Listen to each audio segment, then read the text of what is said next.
अस्सलाम वालेकुम। कल मैं वीडियो नहीं बना सका था, मैं यहाँ पे था नहीं स्टूडियो में असल में। तो सबसे पहले तो जो कल की अलर्ट कैंडल जो बनी है वो मैं आपके साथ डिस्कस कर लेता हूँ। वो हैं जी लॉट केमिकल और पायनियर सीमेंट, ठीक है। और इसके अलावा कैटेगरी ए और ए प्लस में काफ़ी सारे स्टॉक्स जो हैं, 16 स्टॉक्स रह गए हैं। मेरा ख्याल है 50-55 चल रहे थे, अब 16 रह गए।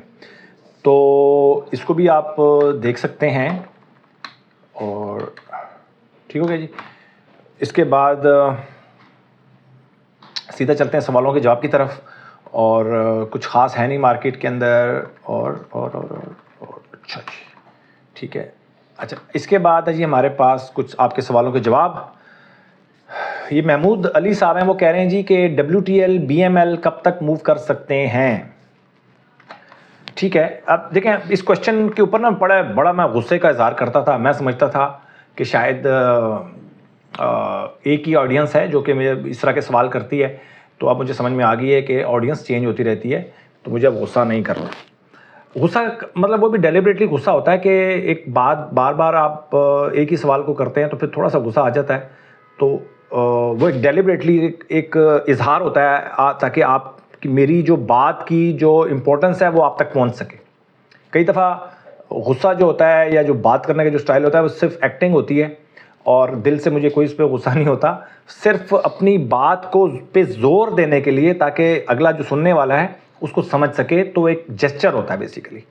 तो उस जेस्चर से आपने, क्योंकि हर उम्र के जो लोग हैं वो देखते हैं मेरी वीडियोस, तो लोग बुरा भी मना जाते हैं।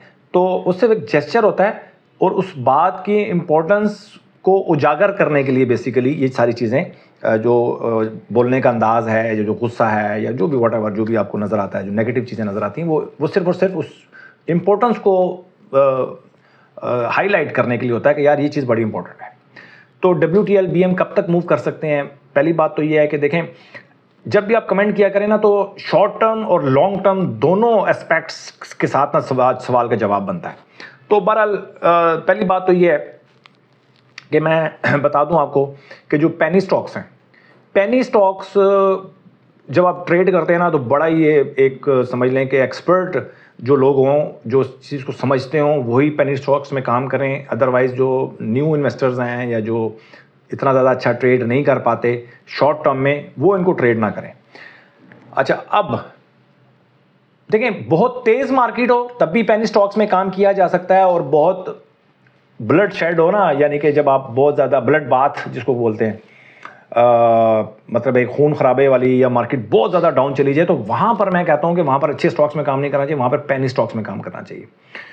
तो पेनी स्टॉक्स में अगर आपने काम करना है ना, तो पेनी स्टॉक्स को आप अपनी वॉच लिस्ट बनाएं, और मार्केट ख़राब हो ना, वहाँ पर आपने बाइंग करनी है। जहाँ पर कोई भी पेनी स्टॉक्स को बाय करने के लिए तैयार ना हो, वहाँ पर आप पेनी स्टॉक्स को बाय करें कुछ महीनों के लिए, कुछ दिनों के लिए, कुछ महीनों के लिए। वो चीज़ जो है वो आपके लिए फेवरेबल हो सकती है। तेज़ मार्केट में पेनी स्टॉक्स में काम करना ख़तरनाक हो सकता है अगर आप स्टॉप लॉस के साथ काम नहीं कर रहे। कई दफ़ा ऐसा होता है कि पेनी स्टॉक 2 रुपये से लेकर 10 रुपये तक चला जाता है, और बहुत लोग जो हैं वो इंटर हो जाते हैं इसके अंदर, कोई 8 रुपये में, कोई 9 रुपये में, कोई 10 रुपये में सेल नहीं कर पाते, और दोबारा जो स्टॉक है वो 2 रुपये पे खड़ा हो जाता है कई सालों के लिए। वहाँ पर आप प्रॉब्लम आपके लिए बन सकती है। अगर स्टॉप लॉस के साथ काम कर रहे हैं तो फिर तो कोई इशू नहीं पेनी स्टॉक्स में काम करना। तो अच्छा, मूव कब तक कर सकते हैं, असल तो सवाल ये था। मूव तो भाई ये तो किसी को नहीं पता। मोमेंटम में जब, इसीलिए तो हम जब तक स्टॉक मोमेंटम में ना आए, अपने घर से बाहर ना निकले, अपने पर बाहर ना निकाले, उस वक्त तक हम इंटर नहीं होते, क्योंकि किसी को नहीं पता कि कौन सा स्टॉक कब मूव करेगा। अगर इस सवाल का जवाब मिल जाए ना भाई, तो फिर तो दुनिया के सारे बिजनेस खत्म हो सकते हैं। दुनिया के सारे बिजनेस खत्म हो जाएंगे अगर आपको ये पता चल जाएगा कौन सा स्टॉक कब मूव कर सकता है। इवन आप 50% भी अगर आपके जो आपकी जो है आपके अंदाजे ठीक होना शुरू हो जाएं, तो फिर तो आपको बिलियनियर बनने से कोई नहीं रोक सकता। नेक्स्ट किस सेक्टर की बारी है। देखें, ये भी हम इंडिकेटर से पता चल सकता है। पहली बात तो ये है कि आप देखा करें कि कौन से सेक्टर्स की अलर्ट कैंडल बन रही हैं सबसे ज़्यादा। डेली बेसिस के ऊपर जो अलर्ट कैंडल्स बनती हैं ना, सिर्फ उसको देख लें, सिर्फ उसको देख लें, सिर्फ उसकी रिपोर्ट बनाना शुरू कर दें कि यार किस सेक्टर की अलर्ट कैंडल्स बन रही हैं या अलर्ट कैंडल्स बन चुकी हैं और अलर्ट कैंडल से ऊपर स्टॉक चल रहा है, ये रिपोर्ट बनाना शुरू कर देंगे तो जो जिस सेक्टर की सबसे ज़्यादा माशाल्लाह अल्हम्दुलिल्लाह हमारी जो पाकिस्तान है उसमें दो दो तीन तीन कंपनीज हैं सेक्टर्स के अंदर, आप क्या काम करेंगे? मतलब आप फर्टिलाइज़र सेक्टर उठा लें, उसमें भी थोड़ी ज़्यादा है, ऑयल एंड गैस है, इसके अलावा कमर्शियल बैंक्स हैं, इसके अलावा हमारे पास सेक्टर कौन सा है जिसमें 10 या 12 कंपनी से ज़्यादा होंगी आपके पास? तो कुछ सीमेंट सेक्टर है, कुछ इस तरह, तो ये 3-4 सेक्टर्स बन जाते हैं जी जिसके ऊपर आप नज़र रख सकते हैं। 4 से 5 सेक्टर्स हैं, उन पे आपने नज़र रखनी है और उसमें देखना है कि कौन से सेक्टर्स जो हैं उनकी अलर्ट कैंडल्स बन रही हैं या अलर्ट कैंडल से ऊपर चल रहे हैं, तो वही सेक्टर जो है ना नेक्स्ट आने वाले दिनों में उन्होंने ही मूव करना है, उसी में काम होना है। जैसे बहुत अरसे से आप देख रहे होंगे कि कमर्शियल बैंक्स में काम हो रहा है, कमर्शियल बैंक्स में की अलर्ट कैंडल्स भी बन रही हैं, कमर्शियल बैंक्स जो हैं वो अलर्ट कैंडल से ऊपर भी ट्रेड हो रहे हैं कई दिनों से, कई महीनों से, और आपके पोर्टफोलियो में बैंक्स नहीं है, तो फिर आप स्टॉक मार्केट से गिला शिकवा करेंगे, फिर आप कहेंगे यार मार्केट तो इतनी बढ़ गई, मेरे स्टॉक्स तो, मेरा पोर्टफोलियो नहीं बढ़ रहा, तो इस वजह से नहीं बढ़ रहा। ठीक है, ये अच्छा क्वेश्चन है, तो इसमें मेरे काफ़ी सारे मैंने सवालों के जवाब आपको दे दिए। सेक्टर जो चल रहा हो ना भाई, वो सेक्टर्स के ज़्यादा से ज़्यादा स्टॉक्स आपके पास होने चाहिए। Top 10 is the best strategy, ये मिस्टर अशफाक साहब हैं, और ये पहला जो क्वेश्चन किया था ये अनस आलम साहब हैं। ठीक है जी, अच्छा, उसके बाद है जी मिस्टर अशफाक साहब कह रहे हैं जी top 10 is the best strategy. तो बेस्ट स्ट्रेटजी टॉप 10 जैसे मैं ये उस वीडियो का कमेंट आया जिसमें उन्होंने कहा था, मैंने कहा था कि यार मैं टॉप 10 कुछ 10 स्टॉक्स डिस्कस करना चाहता हूँ, मुझे समझ नहीं आ रही कि मैं डेली बेसिस के ऊपर कौन से 10 स्टॉक्स डिस्कस करूँ, टाइम का इशू है। तो देखिए मैं ये बता दूं आपको कि मैं एक ही स्टॉक को डेली बेसिस के ऊपर जब तक मैं डिस्कस नहीं करूंगा आपको समझ में नहीं आएगी। जैसे पीएसओ है, तो डेली मैं डिस्कस करूंगा ना पीएसओ को, तब आपको पता चलेगा कि यार मेरा एनालिसिस ठीक है या गलत है। तो मैं टफ टाइम लेने का आदी हूं बेसिकली, क्योंकि मुझे अपनी जो स्ट्रेटजी है, जो मेरी जो वर्किंग है, मुझे उसके ऊपर बिल्कुल 100% बिलीव होता है, तभी मैं आपके साथ डिस्कस करता हूँ। जो चीज़ें R&D में चल रही होती हैं, जिसमें कुछ मसले मसाइल होते हैं, वो चीज़ें चल रही होती हैं मेरे साथ। आपके साथ जो चीज़ें मैं डिस्कस करता हूँ वो बिल्कुल जो मुझे 100% यकीन होता है कि आपके लिए फ़ायदेमंद है, सिर्फ मैं वही चीज़ें डिस्कस करता हूँ। तो मुझे कोई प्रॉब्लम नहीं होता डिस्कस करने में, जो चीज़ें मुझे क्लियर हैं। अब मैं पीएसओ को डिस्कस करूं डेली बेसिस के ऊपर, तभी आपको अंदाजा होगा कि यार मैं आप ये एनालिसिस ठीक कर रहा हूं या गलत कर रहा हूं। जो स्टॉक्स चल रहे हैं उनको आप बताते चले जाएं तो मज़ा नहीं आएगा इस तरह काम करने का, और ना ही आप इतना ज़्यादा एजुकेट हो सकेंगे। तो मैं सोच रहा हूं कि किस तरह मैं इस चीज़ को देख सकूं कि यार एक ही स्टॉक को मैं डेली बेसिस के ऊपर डिस्कस करूं, ये एक सेगमेंट में चलाना चाहता हूं, ताकि इससे ना लर्निंग बहुत होगी आप लोगों को। इसके बाद में आरिफ बगदादी साहब हैं, ये कहते हैं हम आपके साथ हैं, लेकिन छोटे और दरमियाने दर्जा के सरमायाकार के लिए कुछ ना कुछ बताया करें। भाई आप छोटे सरमायाकार हों, बड़े हों, दरमियाने हों, कोई प्रॉब्लम नहीं है। 5-10 करोड़ के साथ भी आप काम कर रहे हैं ना, तो इसी स्ट्रेटजी के साथ आप काम कर सकते हैं। और ये हमारा एक बड़ा अलमिया है कि हम ये समझते हैं कि एक स्टॉक है 1200 का, 1500 का, 2000 का, 2500 का, उसमें छोटा सरमायाकार काम नहीं कर सकता। भाई मैं तो कहता हूँ छोटे सरमायाकार को, दरमियाने सरमायाकार को काम ही बड़े स्टॉक में करना चाहिए, जो 500 से ऊपर हो उसी में काम करें, वही उसके लिए अच्छा है, परेशानी नहीं बनाएगा आपके लिए। अच्छा स्टॉक ही है वो 500 से ऊपर गया है। अब अनफॉर्चुनेटली ये स्टॉक्स उन्होंने स्प्लिट कर दिए हैं, ये बड़े मसले मसाइल हैं हमारे पाकिस्तान में। तो खैर एक नया ट्रेंड स्टार्ट हो गया स्प्लिट का। तो लेकिन जो स्टॉक 500 से ऊपर है वही स्टॉक, तो वही कंपनी तो अच्छा परफॉर्म कर रही है, और आपको इस चीज़ से फिक्र नहीं करना। अगर आप छोटे इन्वेस्टर हैं तो इसका मतलब ये नहीं है कि आपने घटिया कंपनी में काम करना है, कोई 20-30 रुपये, 10 रुपये, 40 रुपये, 50 रुपये। इन कंपनीज में आप छोटे हों, दरमियाने हों, बड़े हों, ये रिस्की कंपनीज हैं। आप अच्छी कंपनी, अगर आप छोटे इन्वेस्टर हैं तो आपको 500 से ऊपर वाले स्टॉक में 1000, 1200, 1500, 1700, 1800, 2000 इन स्टॉक्स में काम करना चाहिए, आपके लिए रिस्क फ्री है। इस बात को समझें। ये बहुत बड़ी मिथ है कि आप छोटे इन्वेस्टर हैं या छोटी आपके पास इन्वेस्टमेंट है तो आप बड़े स्टॉक्स में काम नहीं करेंगे। अब सिर्फ उसकी क्वांटिटी आपके पास कम आएगी, क्योंकि प्रॉफिट तो परसेंटेज में होना है। तो आप एक स्टॉक ले लेते हैं 1000, दूसरा स्टॉक लेते हैं 100, तो प्रॉफिट तो आपको परसेंटेज में हो रहा है। तो ये बात को मुझे लगता है कि शायद मैं आप तक ये बात अपनी पहुंचा सका हूं। अच्छा जी, इसके बाद है जी ये कोई इरफा साहिबा हैं शायद। सर हबको बाइंग रेंज प्राइस क्या होनी चाहिए? प्राइस रेंज नहीं है जी कोई भी, मेरे हिसाब से तो कुछ भी नहीं है। हब पावर देखें, आजकल मार्केट अच्छी चल रही है, तो अब डेली डेली टाइम फ्रेम पे जाएंगे तो हम देखते हैं कि यार ये कितनी दफ़ा क्या हो रहा है, क्या नहीं हो रहा। तो ये 200 से ऊपर आजकल जो है इसकी रेंज जो है 200 के राउंड, तकरीबन 200 के राउंड जब आता है तो ये फिर ऊपर निकल जाता है। एक दफ़ा, दो दफ़ा, तीन दफ़ा हुआ इस तरह, बट ये कोई रेंज नहीं है। देखें, जब मार्केट, जब कोई भी स्टॉक नीचे जाएगा ना, तो नीचे तो हम बाइंग ही नहीं करते, नीचे तो कोई रेंज है ही नहीं। हम तो थोड़ा सा महंगा ही पसंद करते हैं। तो ये मेरी अप्रोच है। किसी और की अप्रोच हो सकती है और वो ठीक भी हो सकती है, बट मैं अपनी अप्रोच के बारे में बात करता हूँ। तो हम नीचे बाइंग नहीं करते, नीचे तो मुझे ख़तरा फील होता है जी बहुत ज़्यादा। ठीक है, तो वो TKT को फॉलो करें, TKT आपकी बहुत हेल्प कर सकता है। कोई रेंज नहीं होती। आज 228 में हमें आपको महंगा लग रहा है, कल कला हो सकता है 500 में भी। खैर आपको तो खैर अच्छी मूव कर रहा है, ऐसी बात नहीं। हब पावर अच्छा मूव कर रहा है, फॉर द टाइम बीइंग अच्छा है, बट कल कला अभी 228 में मुझे अच्छा लग रहा है, ये कल कला 200 पे जाएगा, मुझे बुरा लगना शुरू हो जाएगा। देखें ना, नॉर्मल फील्ड में इस तरह नहीं होता, नॉर्मल लाइफ में इस तरह नहीं होता।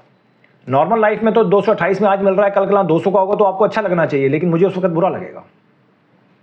तो इसकी कोई रेंज नहीं है जी, कोई कुछ नहीं है। और हब पावर तो 245 क्रॉस करेगा तो बहुत ही अच्छा हो जाएगा। ये स्टॉक मार्केट में कुछ इसी तरह ही प्राइसिंग चल रही होती है। तो ये बड़ा थोड़ा सा ट्रिकी सा है मामला, तो कोई रेंज ना बनाया करें मेरे हिसाब से। अच्छा जी, इसके बाद है जी मोहम्मद बिलाल साहब हैं। सर जी अनपढ़ लोगों के लिए भी कोई तरीका बताएं, अल्लाह आपका भला करे।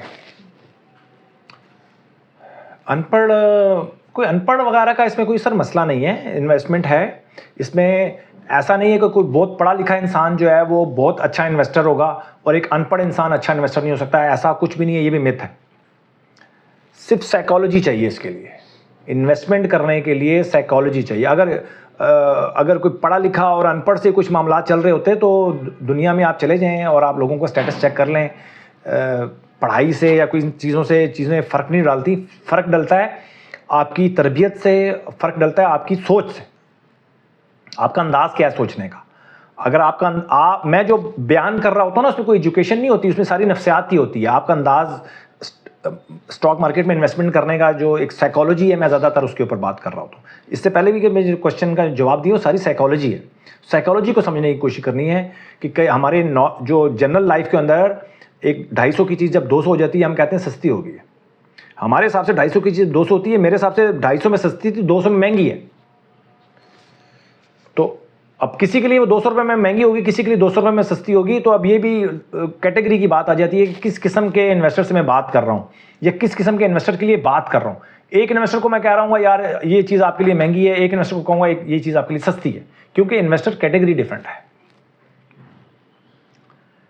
तो सर आपकी साइकोलॉजी ठीक है तो आप इन्वेस्टमेंट करें, और कोई तरीका अनपढ़ के लिए नहीं है, कोई तरीका पढ़े लिखे के लिए नहीं है, सिर्फ एक साइकोलॉजी बयान करता हूँ, वो दोनों के लिए।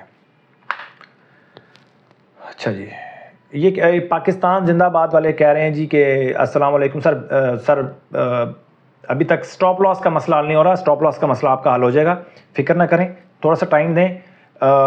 देखें, जो डिजिटल वर्ल्ड है ना, हमारी जो टेक्नोलॉजी की जो वर्ल्ड है, उसके अंदर ना कोई चीज़ एब्सोल्यूट वो नहीं होती, कंफर्म नहीं होती कि जी आप इतनी देर तक ये काम ख़त्म हो जाएगा। मेरी टीम काम कर रही है इन चीज़ों के ऊपर, बट वो टाइम जो है ना, टाइम का मसला होता है कि कुछ टाइम नहीं बताया जा सकता कि यार ये काम कब तक ख़त्म हो जाएगा, क्योंकि जब काम आप करने जा रहे होते हैं, बीच में बहुत सारे जो स्टेजेस हैं वो क्रिएट होना शुरू हो जाती हैं। प्रोसेस के अंदर भी एक प्रोसेस बनना शुरू हो जाता है, तो उनको भी कवर करते हुए निकलना पड़ता है।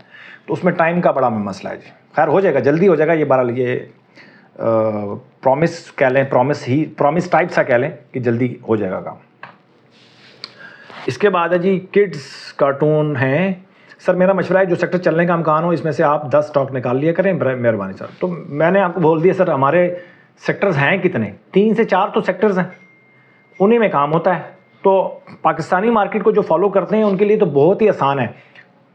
आप यूएस चले जाएं, इंडिया चले जाएं, इंडिया में 5000 से ज़्यादा कंपनीज़ हैं, यूएस में 10,000 से ज़्यादा कंपनीज़ हैं। तो वहाँ पर तो आप एक इंडिविजुअल मैनुअल काम कर ही नहीं सकता भाई। हमारी जो स्टॉक मार्केट है, छोटी सी स्टॉक मार्केट है, 3-4 सेक्टर्स हैं, 100 कंपनीज हैं टोटल, जिनमें आप वॉच लिस्ट बना लें, पूरी कंपनी, पूरी जो आपकी स्टॉक मार्केट है वो कवर हो जाएगी। तो इतना इशू नहीं है, 3 से 4 सेक्टर्स हैं। और मैंने पहले बता दिया आपको कि जो उसमें से निकाल लिया करें कौन से स्टॉक्स जो हैं, किन किन सेक्टर से के कितने स्टॉक्स जो हैं वो अलर्ट कैंडल से ऊपर चल रहे हैं। अलर्ट कैंडल से ऊपर चल रहे हैं तो भाई बस वही सेक्टर्स आपके लिए हैं। ये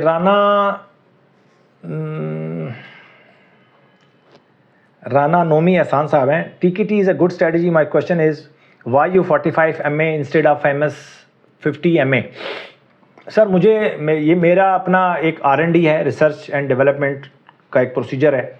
उसमें ये है कि मुझे लगता है कि 50 की जो RSI है, मुझे लगता है, ज़रूरी नहीं है कि आपको अगर 50 अच्छी लग रही है तो वो आपके लिए काम नहीं करेगी, कोई इशू नहीं है।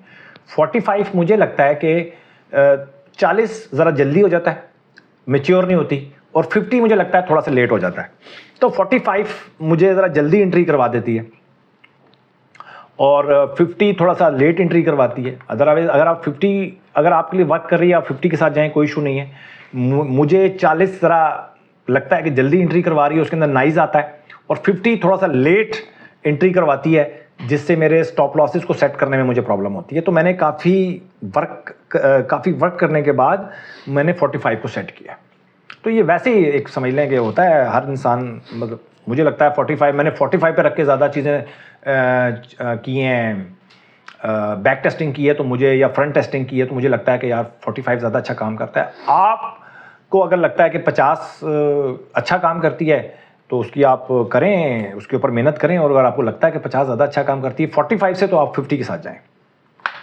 इसके बाद है सर अरमानी साहब हैं, ये कह रहे हैं अस्सलाम सर, स्टॉप लॉस कहाँ लगाएं टीकेटी की स्ट्रेटजी में, इसकी समझ नहीं आई। स्टॉप लॉस के हवाले से मैंने एक वीडियोस बनाई हुई है, हमारी एक प्लेलिस्ट भी बनी हुई है। मैं एक प्लेलिस्ट बना दूंगा लर्निंग के हवाले से ना, तो लर्निंग वाली उसके अंदर मैं स्टॉप लॉस वाली वीडियो लगा भी दूंगा, और स्टॉप लॉस की एक नई वीडियो बना भी दूंगा, और मैं कोशिश करूँ टीकेटी की दोबारा एक वीडियो बनाऊँ, ताकि नए आने वालों के लिए, या हो सकता है अब मैं अगर टीकेटी की कोई 1 साल पहले बनाई थी, तो अब अगर मैं टीकेटी की वीडियोस बनाऊंगा तो शायद ज़्यादा बेहतर अंदाज में बना सकता हूँ शायद।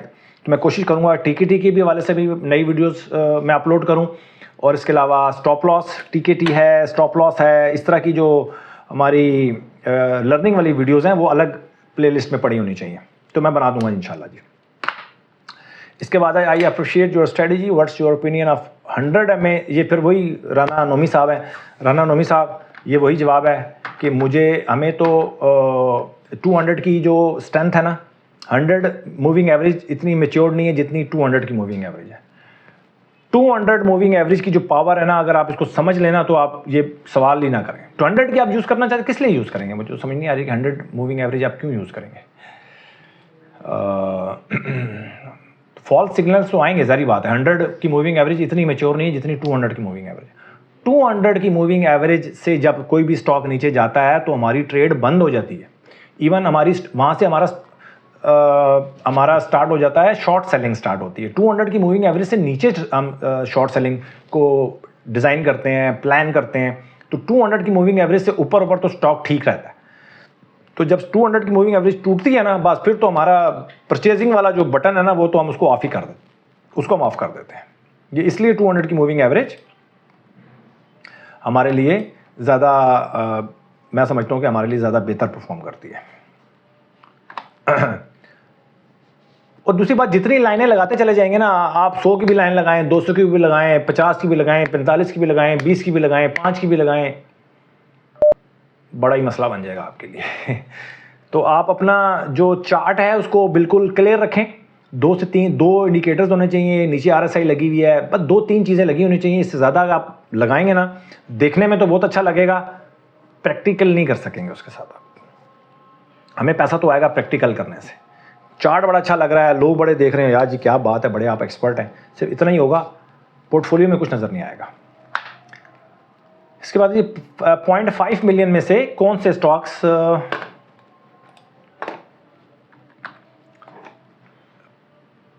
अच्छा आप कह रहे हैं जी 0.5 मिलियन में से कौन से स्टॉक लें, मशवरा दें, 1-2 हफ्ते में या 3 में 20-25% गेन दे दे, बराए मेहरबानी होगी। अगर इनमें से मेरा कोई नुकसान हुआ तो मैं आपको इल्ज़ाम नहीं दूंगा, सिर्फ दरख्वास्त समझ कर बता दें। ये आए अली जदून साहब। अली जदून साहब, इस क्वेश्चन तो आपने बड़ा अच्छा किया, क्वेश्चन का मसला नहीं है, लेकिन इसका जवाब कोई नहीं है, किसी के पास भी नहीं है। तुक्का हो सकता है, बेट हो सकती है, बिजनेस नहीं हो सकता। हमारे यहाँ अनफॉर्चुनेटली 90% लोग बिजनेस के लिए नहीं आते। 90% लोग जो है ना, बेट लगाने के लिए आते हैं, या तुक्का लगाने के लिए आते हैं, या रातों रात अमीर बनने के लिए आते हैं। तो उनके भी हाथ में कुछ आता नहीं है, एक आध दफ़ा आ भी जाता है तो बड़ी जल्दी जो है ना वो वापस भी ले लेती है मार्केट। तो बिज़नेस को डेवलप करें। बिज़नेस के अंदर ये चीज़ें नहीं है कि 1-2 हफ्ते में 20-25% तो भाई अच्छे से अच्छा जो इन्वेस्टर है ना, वो पूरे साल का एक्सपेक्ट नहीं करता, 20 से 25% तो वो एक्सपेक्ट करता है। यानी कि उसकी सक्सेस ये है कि 20-25% वो सालाना गेन कर सके अपने पोर्टफोलियो के ऊपर, उस बहुत बड़ी सक्सेस है। तो अगर आपको 20-25% समझ में नहीं आता पूरे साल का, फिर स्टॉक मार्केट आपके लिए नहीं है। तो आप उसको कंपाउंडिंग में जाएंगे ना, तो तब आपको मज़ा आएगा स्टॉक मार्केट का। इस तरह एक साल 2 साल काम करने का मज़ा नहीं आएगा। और 1-2 हफ्ते में 20-25% स्टॉक्स गेन दे देते हैं, लेकिन कौन से स्टॉक्स गेन देंगे भाई, ये अगर पता चल जाए किसी को तो बड़ा मुश्किल होता है। और अगर किसी ने आपको बता दिया और आपने स्टॉक ले लिया, आपने कहा यार वो बंदा बड़ा पहुंचा हुआ है, पहुंचा सोचा कोई नहीं है, तुक्का लग गया। तो एज ए बिजनेस उसको डिज़ाइन करेंगे ना, तो फिर किसी और तरीके से काम करना पड़ेगा, इस तरह नहीं होगा। तो सॉरी अगर आपको मेरी बात बुरी लगी है, बट बात यही है सर, इसके अलावा कुछ है नहीं। इसके बाद सर आपने बहुत आला उम्दा तरीके समझाया। मैं कुछ 1 साल से स्टॉक मार्केट में काम कर रहा, प्लीज़ मुझे गाइड करें कि आपकी पिछली वीडियो कहाँ से। ये मेरा ख्याल है शायद मेरी उस पर बात कर रहे हैं, शायद किस पे बात कर रहे हैं,